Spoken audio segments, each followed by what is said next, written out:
Welcome to the show, 5 Sharp Fam. I'm AJ. Before we get into it, become part of the notification squad by hitting the bell next to the subscribe button on YouTube. Welcome to another episode of 5 Stripe Weekly, and Atl Utd played to a scoreless draw at Soldier Field against the Chicago Fire.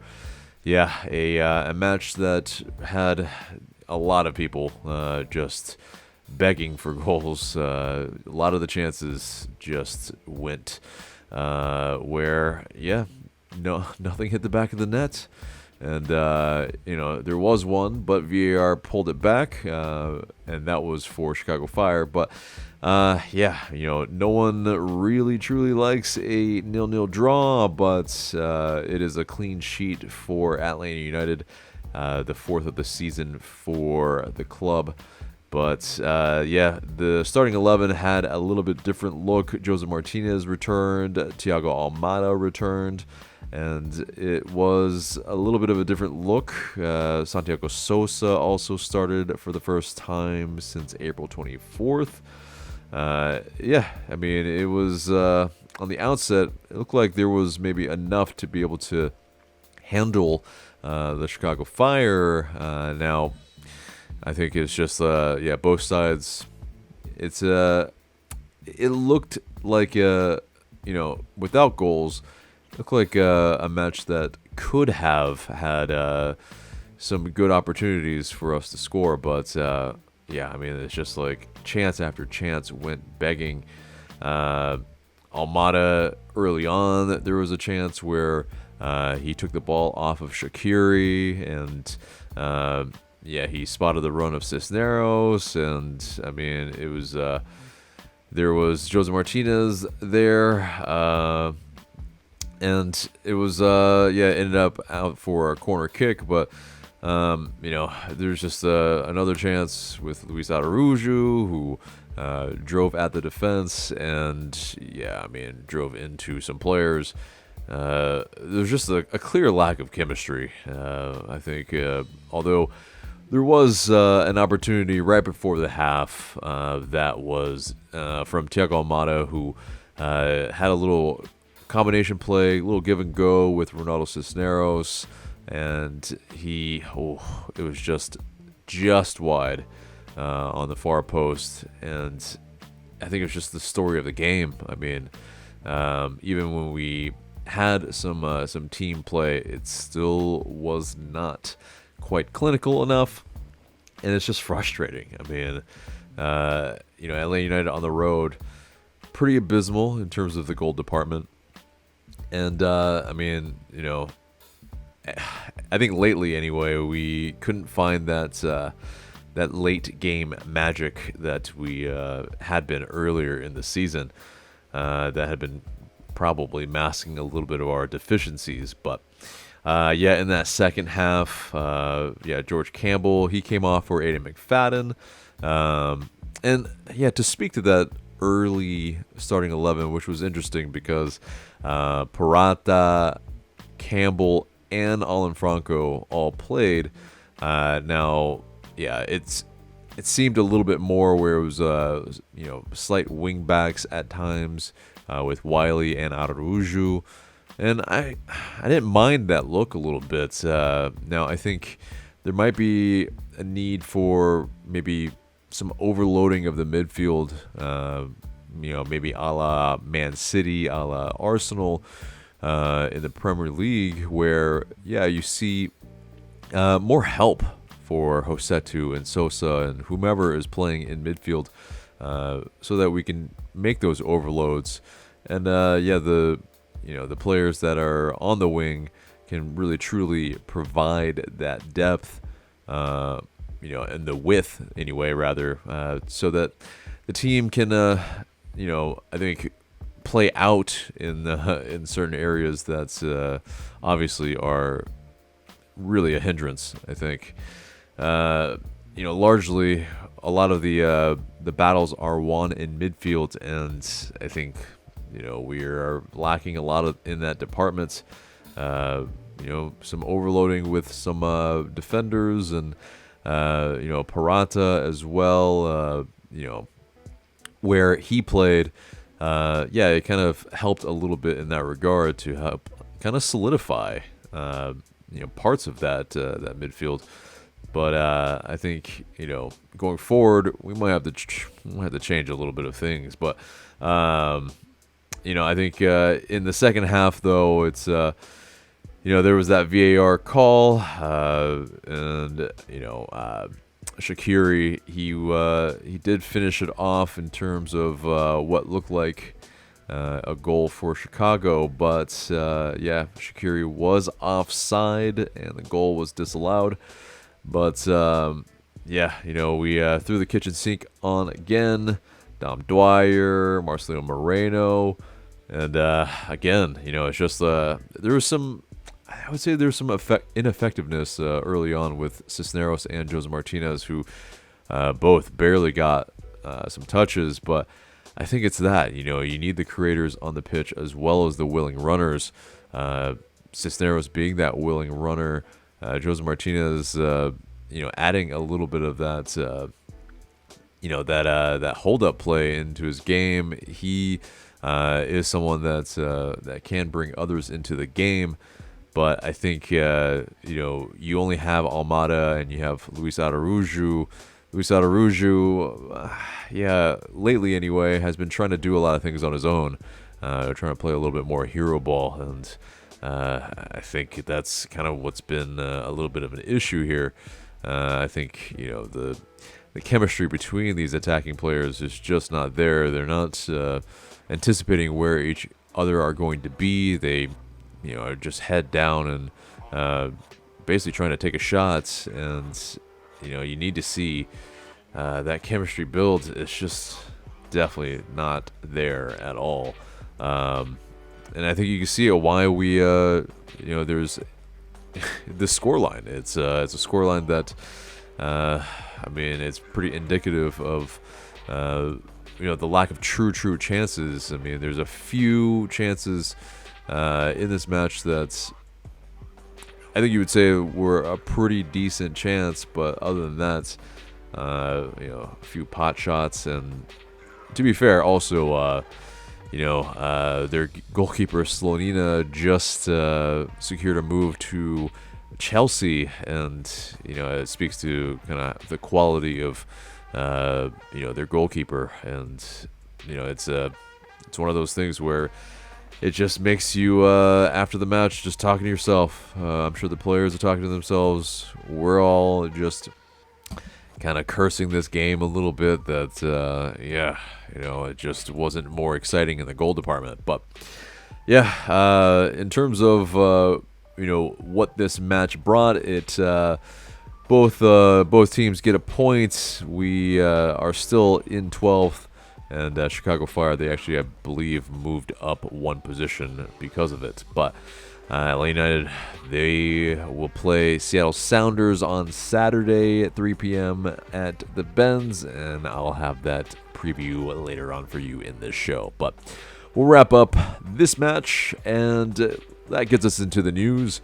The first bit of news is that Juanjo Purata, he makes the bench for the MLS Team of the Week. That's 2 Team of the Weeks already now, which I think is very interesting. I mean, there is a bit of that where, Boca Negra, he can bring in some talented players, at least, for this league, but it just seems like there's maybe a lack of identity, a lack of cohesion, and kind of a marked strategy with those players. I mean, you can get a wide forward, or someone that likes to try to score or whatnot, or you can get a winger, or you can get a fullback that overlaps. But if you don't have a really true strategy of what these players are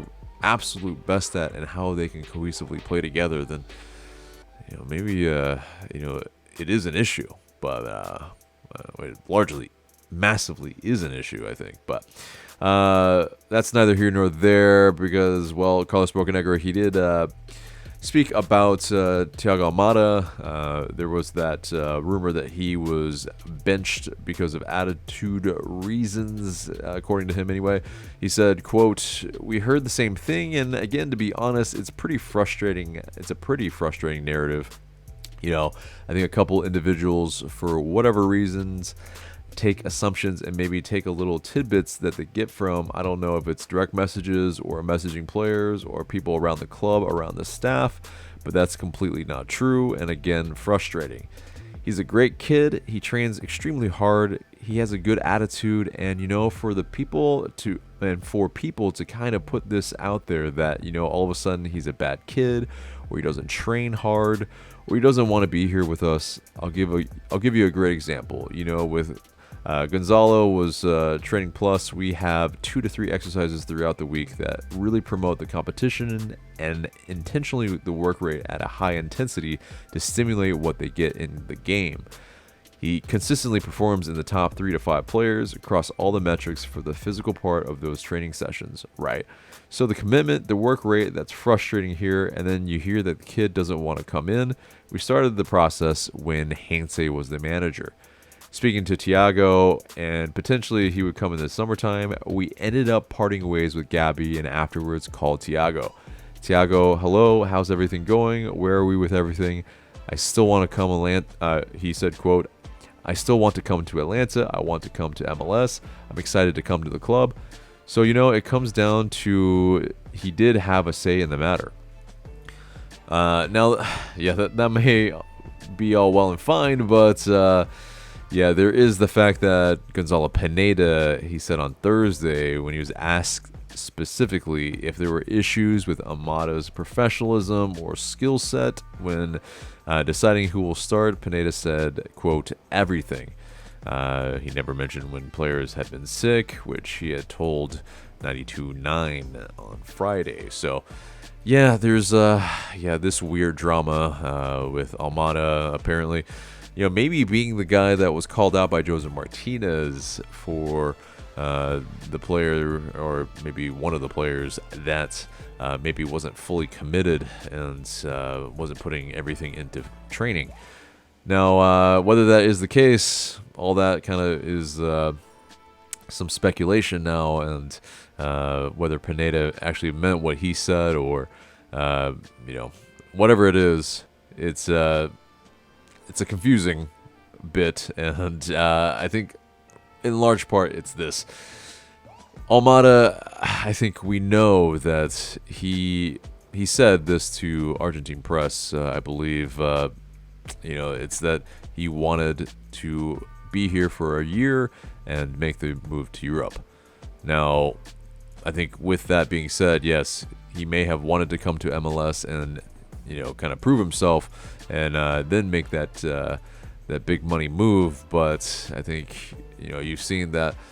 Well, there are some people that with Pineda and Jose Martinez that maybe are calling that out and saying maybe that's not the full commitment that is required. And I think that's Pineda would be well within his rights, I think, to not always start Thiago Almada if he's not giving everything in training, if he feels like it's not up to the standard that he wants in the starting 11. But I think at that point, though, you still need to show that the other players that you put in the starting 11 can do the job and get the results that we need and the performance that we need, and that hasn't been the case either. So in terms of some of the other stuff, according to Felipe Cardenas, in response to a question from Doug Roberson, Santiago Sosa's performance, he says, Gonzalo Pineda says that I have to put this into context because sometimes my words are taken out of context, and at times I have to do better at explaining my words. That seems to be in response to maybe Almada over on Thursday. But Pineda went on to say that Sosa has been gradually recovering from an off-season hernia surgery and then dealt with some niggling injuries and an illness. Pineda added that he's confident Sosa can play 90 minutes moving forward. And so, yeah, it's definitely very interesting that Pineda was kind of fighting back on some of that that he had said. He had said to the media. Now, in terms of maybe some of the play from the team, Caleb Wiley was asked if LA United were struggling to play as a team. He said, quote, "The togetherness was missing a little bit. I think maybe there's something that you have to have in a team to be successful." Pineda said earlier that the togetherness was what he wanted to see against Chicago. Santiago Sosa, he pushed back on that apparently, though. He said that it can be hard for the guys who aren't playing much or who have subbed off early. The injuries have hurt too. He said, quote, "The group is fine. We talked amongst ourselves about improving some things." So hopefully that's the case. There's definitely a lot to improve at the moment, unfortunately. But yes, alas, we have around 12 games left, and there's a lot of work to be done. But moving on to Atl Utd 2, they drew against Las Vegas Lights FC 1-1 at Fifth Third Bank Stadium. Nelson Orji, he headed a set piece to open the scoring, and Justin Garces, he recorded a personal best 8 saves for the second match in a row. So, he was definitely a busy boy. Atl Utd 2 will play the Birmingham Legion next on August 6th. So, that does it for the news and gets us into the match preview. And Atl Utd, they will be playing Seattle Sounders at the Benz, 3 p.m. It will be a full attended match at the very least in terms of the Open Bowl. And I believe this will be a send-off for Darren Eales as well. So we wish Darren Eales nothing but the best at Newcastle United. But, the Sounders, they're also languishing as well. Maybe not to our depths, but they are 9th in the Western Conference right now. They played LAFC over the weekend, and they unfortunately lost 2-1, or fortunately, depending on who you ask. But, for me, I would have taken maybe a team that's maybe is riding high, and we can be their trap game because, I think when the Sounders, they are going to be a team that are really, really needing a win as well as us. It makes it for an even tougher game, in my opinion. But, in terms of, this team, I think it's largely hit by a lot of the kind of, playing in the CCL, and that's been kind of their hindrance in kind of moving up in the Western Conference. They have a deep team. They have been missing Raul Ruidiaz, and a lot of the kind of the better players, the best players in their squad, they have been absent for large parts of the season, and kind of speaks to really where they are. But key departures from the offseason: Shane O'Neill, Brad Smith, usurped by other players in the current squad, and key acquisitions from the offseason: Albert Rusnak from RSL, and they also kept some key players as well in Alex Roldan, Will Bruin, Kellen Rowe, and extended the contracts with the new contracts anyway for Rui Diaz and João Paulo. But getting into the predictions for them, I mean, they were supposed to be first, second in the West, but it obviously is not the case right now. I think it's pretty indicative. They have 29 goals scored for and 27 goals conceded. They're just barely treading above water there, and it speaks to kind of their place in the Western Conference at the moment. But let's get into the starting 11 predictions for Atl Utd. And if Rios Nova wasn't taken out for Coutinho in the previous matches. After a clean sheet, I'm not so sure that Rios Nova is going to be taken out again. So, yep, I think he is the starting goalkeeper for the moment. And back into that back line, I think it's Purata, Franco, and Campbell again, along with Andrew Gutman. I think he comes in for Caleb Wiley, who, he's played a lot of minutes this season, and I think it's a perfect time to probably bring in and bring back Andrew Gutman, who was able to get back on the pitch versus Chicago Fire after his little spell with his injury. But into midfields, I'm thinking it's going to be a little bit more where we can pack that midfield with some attacking players, but also ask them to be a little bit more hardworking, use that work rate that he's been showing lately. But essentially, I think Marcelino Moreno starts alongside Santiago Sosa, as well as Thiago Almada in there. So maybe a couple of roaming eights in there where both of them do some tracking back. And then Araujo and Cisneros on the wings, possibly Araujo, adding a little bit of that unpredictability if we, kind of go slightly to a back three at times with some wing backs. And, also then Joseph up top. So, I think that's the beauty of having also Dom Dwyer to come off the bench, is that you have some players that can spell some guys, and then you can maybe bring Caleb Wiley on later if you're looking for a little bit more attack as well. I think it's something a little bit more fluid, a little bit more where some interchangeability of the players can help kind of unsettle and unlock some doors against this Seattle Sounders team. But we are at home, and so I expect goals. I think it's going to be a 2-2 draw. What do you guys think? Let us know in the comments below. But guys, that pretty much is the entire episode except for the question of the day. And the question of the day is, what's to blame for the current inability to score consistently? Is it Pineda's coaching, Bocanegra's recruiting, players' lack of clinical ability, something else? Let us know in those comments below. Looking forward to what you have to say.